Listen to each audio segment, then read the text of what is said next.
ఈవీ9 national news కు స్వాగతం. ముందుగా హెడ్లైన్స్. కలవరపెడుతున్న జీబీఎస్ వైరస్ 9 ఏళ్ల బాలుడు మృతి.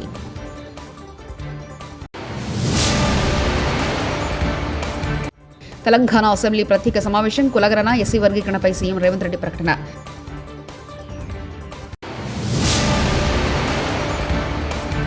నందిగామ మున్సిపల్ చైర్మన్గా మండవ కృష్ణకుమారి విజయం.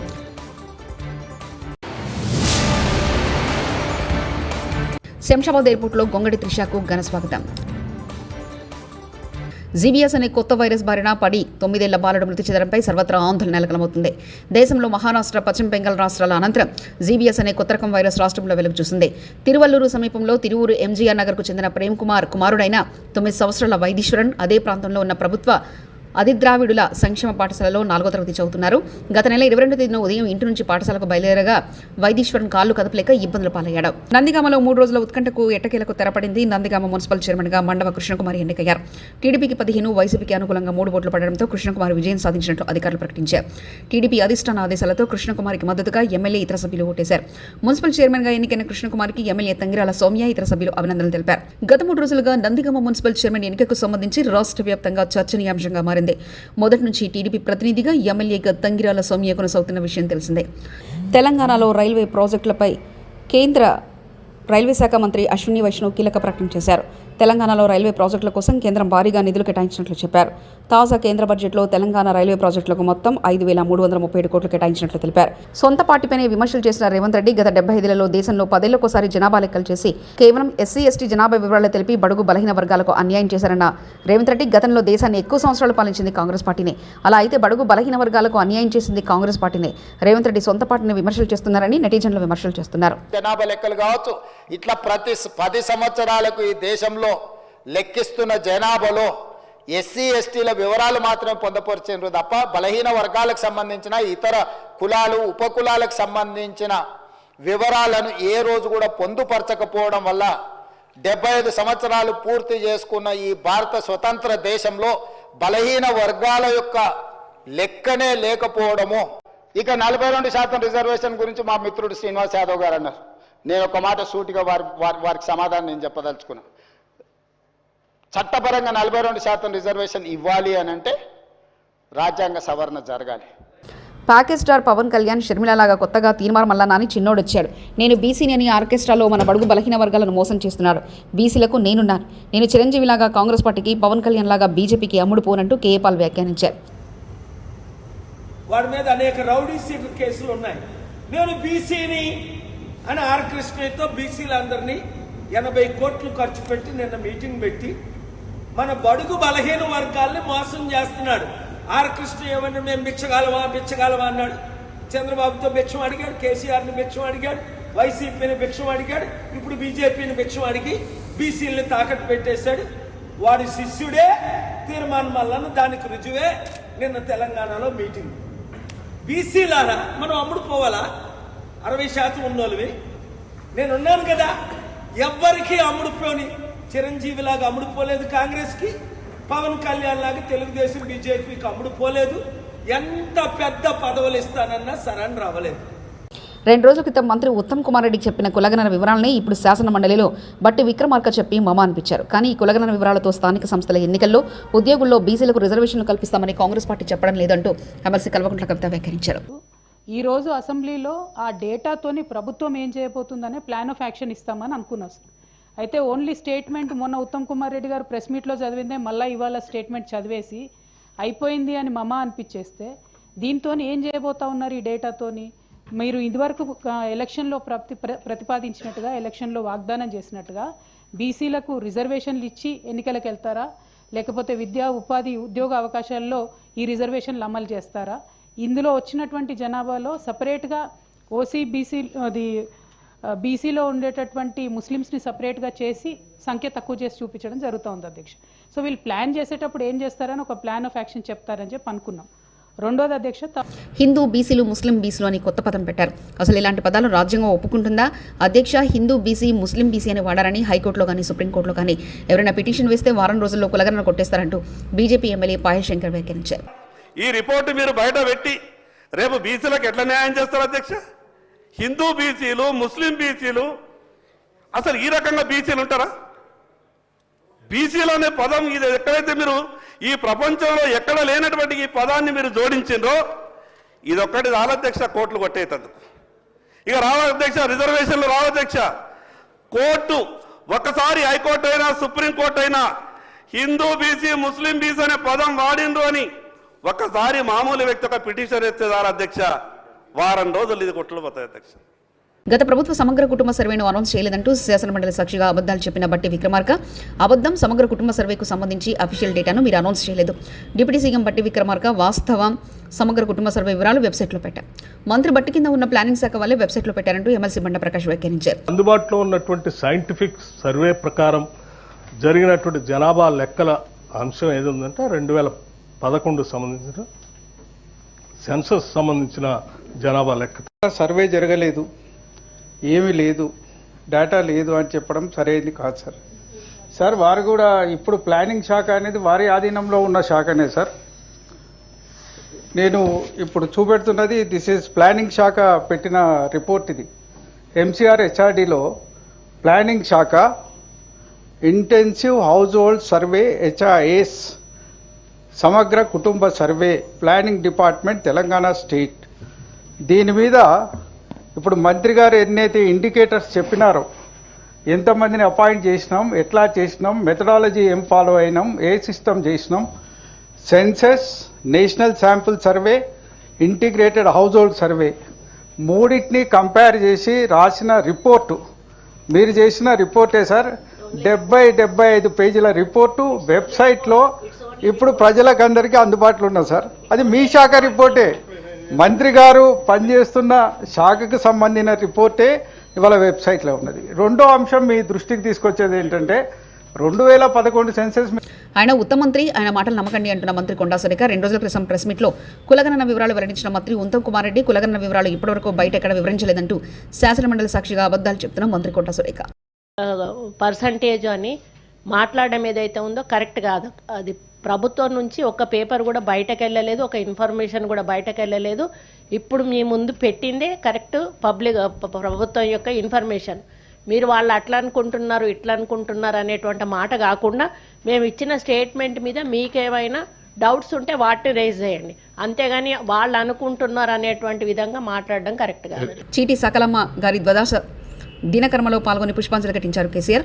ఈ కార్యక్రమానికి హాజరైన సకలమ్మ గారికి నివాళులర్పించిన కేటీఆర్, పలువురు మాజీ మంత్రులు, ఎమ్మెల్యేలు, ఎమ్మెల్సీలు, నాయకులు.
ఈరోజు మంగళవారం ఉదయం చిత్తూరు గాంధీ విగ్రహం వద్ద ధర్నా నిర్వహించి అనంతరం మీడియాతో మాట్లాడుతున్న కేంద్ర మాజీ మంత్రి కాంగ్రెస్ పార్టీ సీనియర్ నాయకులు చింతామోహన్.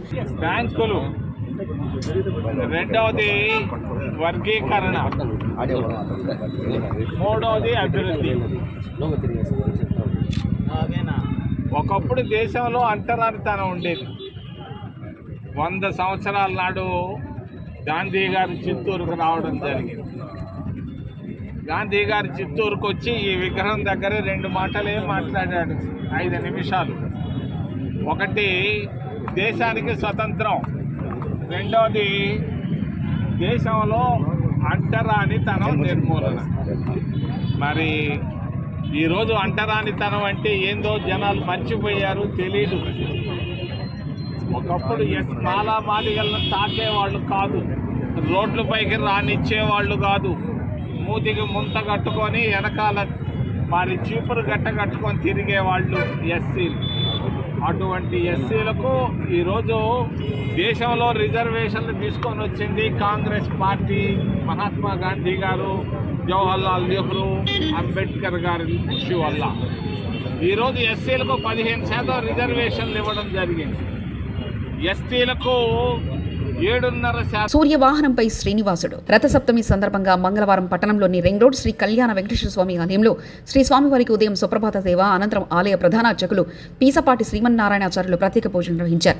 అనంతరం భక్తులకు సూర్యతీర్థం, సూర్యదేవుణ్ణి పూజించారు. పరమాణం భక్తులకు వితరణ చేశారు. ఆరోగ్య ప్రదాత సూర్య భగవాన్ని ఆరాధిస్తూ ఆలయ ప్రాంగణంలో ఆరోగ్యం సమర్పించారు. సూర్య నమస్కారాలు చేశారు. అనంతరం ప్రత్యేక పూలాలంకరణ చేసిన రథం సూర్యవాహనంపై శ్రీ స్వామివారి ఉత్సవమూర్తిని నిలిపి తిరువీధులలో తిరువోత్సవం నిర్వహించారు. శ్రీ శ్రీనివాస సేవా సంఘం ఆధ్వర్యంలో మంగళ వాయిద్యాల నడమ నిర్వహించిన ఈ ఉత్సవంలో వేద పండితులు పీసపాటి సంపత్ కుమారాచార్యులు, అర్చకులు, సేవా సంఘం కార్యదర్శి చెరుకొరి శ్రీధర్, స్వచ్ఛంద సేవకులు ఎస్ అచ్చిరెడ్డి, వికాస తరంగిణి సభ్యులు, సేవా సంఘం సభ్యులు పాల్గొన్నారు. పలు విధులలో శ్రీ స్వామివారికి భక్తులు కొబ్బరికాయలు, పండ్లు, పూలు సమర్పించి పూజలు చేసి నీరాజనాలు అర్పించారు. మహిళలు అండర్-19 ప్రపంచ కప్లో అత్యద్భుత ప్రతిభ కనపరిచిన పట్ల ప్లేయర్ ఆఫ్ ద టోర్నమెంట్ సాధించిన గొంగడి త్రిష ఆనందం వ్యక్తం చేశారు. మలేషియా నుంచి బెంగళూరు మీదుగా గొంగడి త్రిష 3D కేసరి హైదరాబాద్ చేరుకున్నారు. వీరికి హెచ్సిఏ అధ్యక్షుడు జగన్మోహన్ రావు ఘన స్వాగతం పలికారు.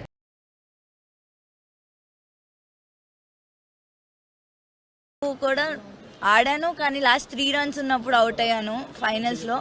ఈసారి వాట్ ఎవర్ ఐ గాట్, నేను నా బెస్ట్ ఇవ్వాలనుకున్నా, ఇచ్చాను. ప్లస్ ఆ ఫైనల్ రన్ కూడా కొట్టి రావాలనుకున్నా, సో నాట్ అవుట్ వచ్చా. మితాలీది ఆఫ్ కోర్స్, బికాజ్ ఆమెను చూస్తూ పెరిగాము, సో యా ఎప్పుడు ఆమె ఉంటుంది. నేను క్రికెట్ స్టార్ట్ చేసింది నాన్న వల్ల, అమ్మ నాన్న వల్ల. వాళ్ళు లేకపోతే నేను ఇక్కడ ఉండేదాన్ని కాదు. ఆయన చూపించిన డెడికేషన్ కానీ, ఆయన చూపించిన ఏదన్నా ఆయన వల్లే ఇక్కడ ఉన్నాను. సో ఆల్ క్రెడిట్స్ వాళ్ళిద్దరికే వెళ్తాయి. అమ్మ చాలా హ్యాపీగా ఉన్నానండి, బికాజ్ లైక్ నేను ముందు చెప్పినట్టు లాస్ట్ టైం అంతా అంటే ఆపర్చునిటీస్ రాలేదు. ఈసారి వచ్చినప్పుడు చాలా నా బెస్ట్ ఇచ్చి ప్లేయర్ ఆఫ్ ద టోర్నమెంట్ అవ్వటం ఇంకా స్పెషల్గా ఫీల్ అయ్యింది. అమ్మాయిలు కూడా స్పోర్ట్ని ఒక కెరియర్ లాగా చూస్ చే. రథసప్తమి పర్వదిన సందర్భంగా శ్రీకాకుళం జిల్లాలోని అరసవల్లి సూర్య దేవాలయానికి భక్తులు పోటెత్తారు. స్వామివారిని దర్శించుకుని ప్రత్యేక పూజలు చేస్తున్నారు. ఆతిథ్యుడి నిజరూప దర్శనం కోసం సోమవారం రాత్రి నుంచే భక్తులు భారీగా తరలివచ్చారు. ఆలయ పరిసరాలు భక్తులతో కిటకిటలాడాయి.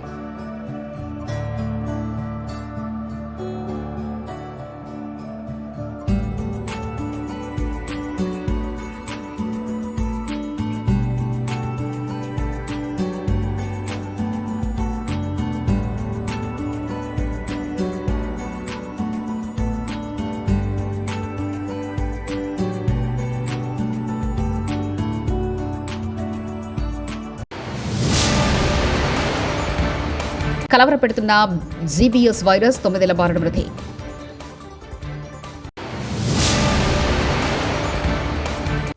తెలంగాణ అసెంబ్లీ ప్రత్యేక సమావేశం, కులగణన, ఎస్సీ వర్గీకరణపై సీఎం రేవంత్ రెడ్డి ప్రకటన.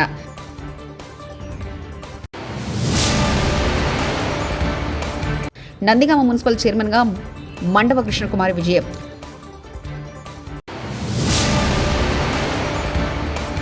శంషాబాద్ ఎయిర్పోర్ట్లో గొంగడి త్రిషకు ఘన స్వాగతం. ఇవి బులెటిన్ విశేషాలు. చూస్తూనే ఉండండి EV9 నేషనల్ న్యూస్.